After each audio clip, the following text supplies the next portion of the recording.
7 September 1931 दुसऱ्या गोलमेज परिषदेत गाजलेला प्रसंग.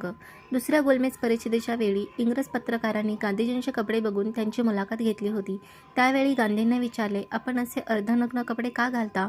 त्यावर गांधी म्हणाले, माझा देश गरीब आहे. माझ्या देशातील बहुसंख्य लोकांना कपडे घालायला मिळत नाही, म्हणून मला प्रायश्चित्त म्हणून मी असे अर्धनग्न कपडे घालतो.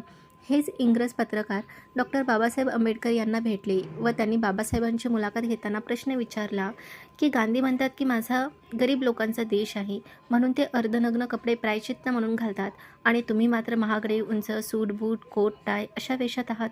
हा विरोधाभास नाही का? यावर बाबासाहेब म्हणतात, माझा समाज हा पैशाने गरीब आहे पण विचाराने खूप श्रीमंत आहे.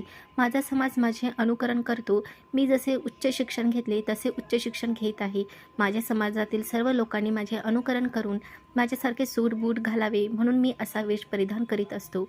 मला वाटतं आपली आजची परिस्थिती बघता बाबासाहेबांचे हे प्रयत्न कमालीचेच यशस्वी झाले आहेत, यात वादच नाही.